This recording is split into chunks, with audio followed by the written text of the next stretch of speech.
Berhati-hatilah kapanpun dan dimanapun kamu berada, karena kamu tak pernah tahu ada kisah kelam berdarah di tempatmu berpijak saat ini. Oke, kembali lagi bersama gua, Hul, di Zona Misteri segmen horor. Kali ini gua akan membawakan kisah horor kepada kalian. Kalau bukan kisah horor tentang kampus-kampus yang ada di Indonesia. Kisah horor sebelumnya gua pernah membahas tentang salah satu kampus yang ada di Salatiga, Jawa Tengah. Nah, sekarang kita coba jalan-jalan ke Bekasi, yaitu Universitas Gunadarma. Universitas Gunadarma atau yang biasa disebut UG ini adalah salah satu perguruan tinggi swasta terbaik di Indonesia. Kampus utamanya sendiri berlokasi di Kota Depok, Jawa Barat. Sedangkan kampus lainnya tersebar mulai di Jakarta, Tangerang, sampai Bekasi. Universitas ini sendiri terkenal dengan julukannya sebagai kampus tempatnya belajar komputer. Awal berdiri kampus ini sendiri pada tanggal 7 Agustus 1981 dengan nama Program Pendidikan Ilmu Komputer atau bisa disingkat PPIK. Tapi beberapa tahun kemudian PPIK berubah nama jadi STMIK Gunadarma dan berdiri lagi satu kampus ekonomi, yakni STIE Gunadarma. Baru pada tanggal 3 April 1996, STMIK dan STIE Gunadarma ini melebur dan berubah nama jadi Universitas Gunadarma. Universitas Gunadarma sendiri punya 5 program vokasi, 20 program sarjana, serta 11 program pasca sarjana. Total Universitas Gunadarma punya 6 fakultas, yaitu Fakultas Ilmu Komputer, Fakultas Ekonomi, Fakultas Psikologi, Fakultas Sastra, Fakultas Teknologi Industri, dan Fakultas Teknik Sipil dan Perencanaan. Semua fakultas dan program studi di Universitas Gunadarma ini tersebar di 14 sektor kampusnya. Bahkan, banyak dari alumni Universitas Gunadarma yang tak lain adalah artis dan public figure seperti Ayu Ting Ting sampai Hesti Purwadinata. Namun, di balik banyaknya prestasi, tersimpan kisah mistis seperti urban legendnya Universitas Gunadarma. Ia adalah arwah sosok mahasiswi yang gentayangan.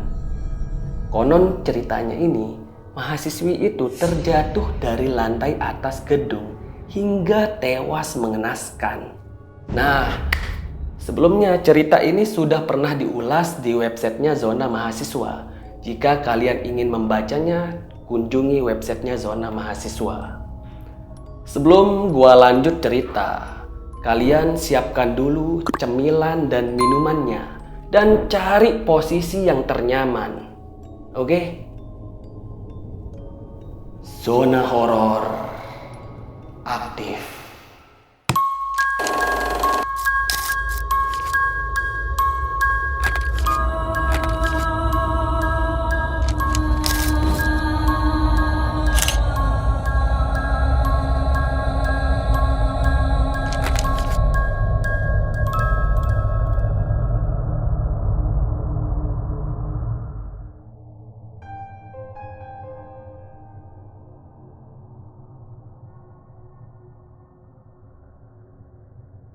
Peristiwa horor ini terjadi di bulan September tahun 2019.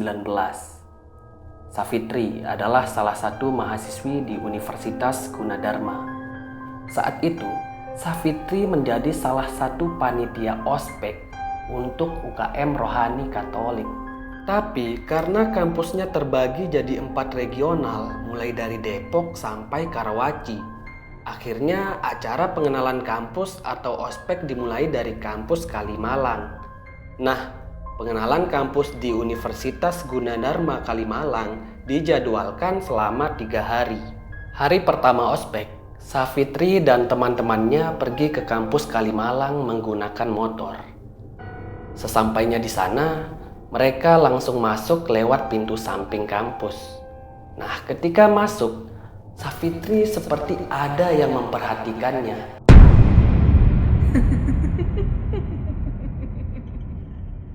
Di sebelah kiri jalan. Nah, di situ ada UKM Mapala. Nah, akan tetapi Safitri ini tidak menggubris hal itu. Dia cuek-cuek aja, bodo amat, langsung aja masuk ke dalam lift untuk menuju ke lantai 5. Ruang kelas ospek kampus ini ada di lantai 5 gedung. Semakin naik, suasananya semakin berbeda. Saat Safitri dan teman-temannya sudah di lantai 5, ia kembali melihat sosok yang mengawasinya di bawah tadi. Sosok yang dilihat Safitri ini terlihat seperti perempuan berbaju lusuh, berambut gimbal, dan banyak sekali darah di kepalanya. Tapi Safitri nggak bisa melihat dengan jelas muka sosok perempuan itu. Sosok perempuan itu mendekati Safitri sambil berkata, Kamu bisa lihat aku kan? Teman Safitri, ya sebut saja namanya Dini. Dia menepuk pundak Safitri karena Safitri ini tiba-tiba terdiam sesaat. Saf, kamu kenapa diam ngelamun? Lagi gak enak badan ya? Atau kamu ngelihat sesuatu? Iya Din, enggak kok, aku nggak sakit atau kenapa-napa. Yaudah yuk, buruan pulang. Lagi-lagi, Safitri tidak menggubris sapaan perempuan tersebut. Nah, akhirnya ospek di hari pertama berjalan dengan lancar tanpa kendala apapun. Hari kedua ospek, seperti biasa, Safitri dan temannya ini pergi ke kampus menggunakan motor. Nah, setibanya di kampus, ketika Safitri sudah masuk bersama temannya, sosok ini tahu kalau Safitri bisa melihatnya.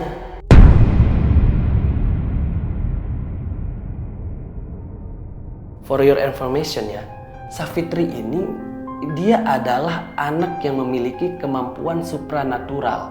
Ya bisa disebut anak indigo lah. Nah, di situ. Tapi lagi dan lagi Safitri tidak menggubris sosok perempuan itu.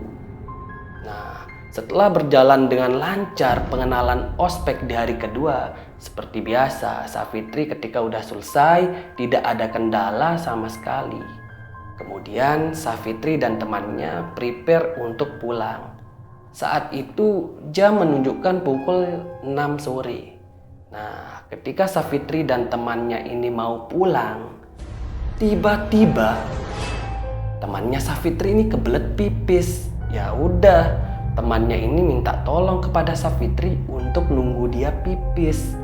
Nah, dia berangkat ke toilet. Nah, kebetulan ya, toilet ini berada di lantai 3. Nah, dari lantai 5 turun ke lantai 3. Ya sudah, Safitri di situ menunggu.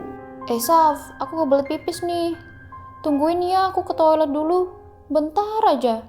Tuh Dini, nanggu banget sih pas mau pulang. Yaudah sana buruan, awas pakai lama. Iya, janji gak pakai lama. Duh, bawelnya mak lampir satu ini. Akhirnya, Safitri menunggu Dini sembari dia bermain HP. Nah, setelah Dini selesai dari toilet, mereka berdua langsung cus pulang menuruni lantai 3. Nggak disangka, sosok perempuan itu ternyata kesal dengan Safitri karena dicuekin sejak hari pertama. Sosok itu menyandung kaki Safitri saat ia menuruni tangga hingga nyaris terjatuh. Astaga Saf, hati-hati dong jalannya. Kamu udah gak kuat nahan ngantuk apa sampai kesandung begini? Nggak apa-apa Din, aku cuma nggak lihat tangga aja tadi. Safitri berbohong agar Dini tidak panik karena dia baru saja tersandung makhluk gaib. Nah, sosok perempuan itu masih terlihat jengkel dan dia bertanya, Kamu bisa lihat aku kan? Lagi dan lagi Safitri tidak menggubris itu.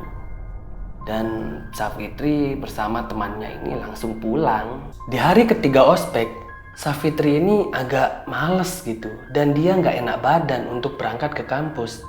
Tapi karena dia sebagai panitia, mau nggak mau dia berangkat. Nah, sesampainya di kampus, dia bersama Dini langsung berangkat ke lantai 5 gedung. Nah, suasana ruangan saat itu sangat ramai dengan para peserta ospek. Tapi ada yang sangat aneh di ruangan itu. Sirkulasi udaranya tertutup oleh makhluk yang sangat besar. Nah, tiba-tiba temannya Safitri ini kesurupan. Langsunglah dibawa ke ruangan Mapala. Karena menunggu temannya yang kesurupan, Safitri dan Dini akhirnya pulang agak telat. Dia saat itu pulang pada pukul 6 sore. Nah, gak disangka Safitri ini ternyata dia haid hari pertama. Nah, suasana kampus saat itu sangat sepi. Semua orang udah balik. Ketika menunggu jemputan untuk pergi ke kampus Universitas Gunadarma yang ada di wilayah Depok. Nah, dari situ ada salah satu temannya Safitri bertanya kepada dia. Saf, kamu kan indigo ya? Di dalam sana ada apaan sih? Serem banget perasaan. Akhirnya Safitri ini mau gak mau dia ceritakanlah apa yang terjadi kepada dia saat itu. Nah, ketika dia bercerita, di tengah dia cerita, tiba-tiba tubuh Safitri ini bergetar sangat hebat dan tiba-tiba terdiam kaku.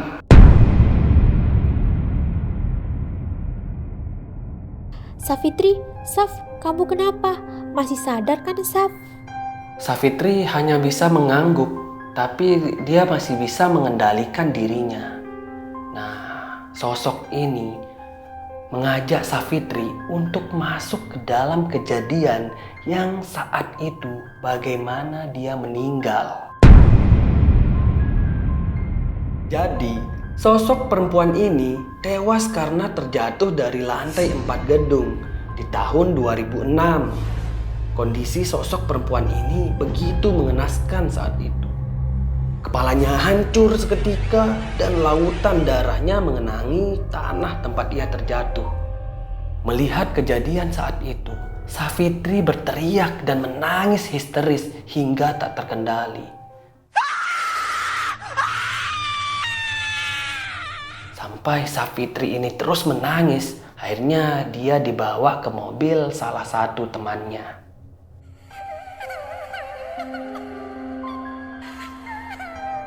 Sosok perempuan itu juga menunjukkan kejadian kebakaran hebat di gedung kampus saat tahun 1998. Ternyata gedung kampus itu dulunya adalah bekas Mall Bekasi yang pernah kebakaran hebat hingga terpaksa ditutup.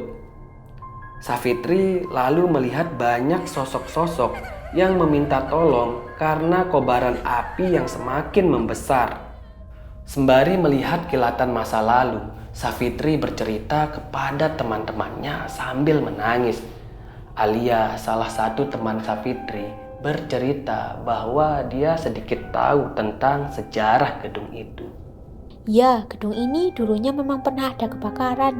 Sebelumnya itu Mall Bekasi. Safitri yang mendengar cerita itu berteriak histeris hingga ia tidak terkendali.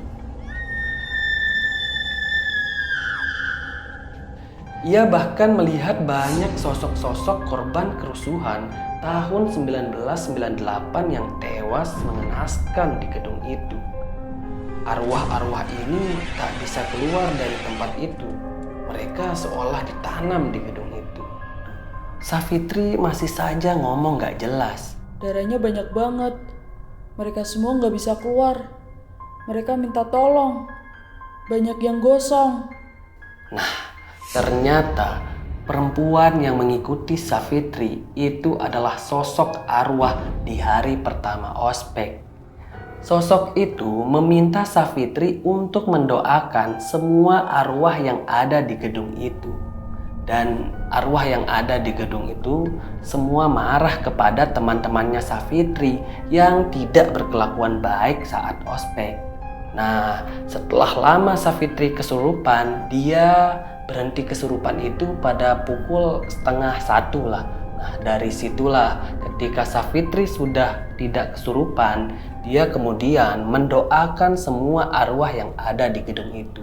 Sampai dia mendoakan semuanya setiap hari dia berangkat ke kampus. Itulah cerita horor mengenai sosok arwah perempuan yang gentayangan di gedung Universitas Gunadarma Kalimalang. Legenda mengenai sosok perempuan yang diduga mahasiswi ini sudah menyebar luas dari mulut ke mulut.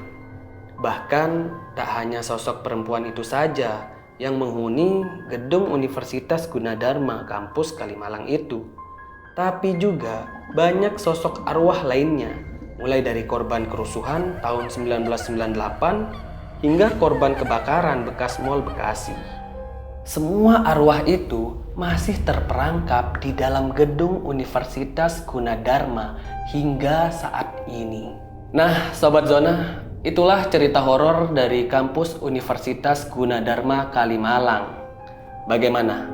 Apakah kalian percaya dengan cerita horor tadi? Atau mungkin kalian punya cerita horor sendiri? Bisa komen di bawah. Nah, jika kalian punya cerita horor atau cerita-cerita yang mengandung mistis, bisa kirim ke email Zona Mahasiswa. Nanti cerita kalian akan kami bawakan satu persatu untuk diceritakan. Jangan lupa tengok kanan, tengok kiri. Bisa jadi mereka sambil kalian.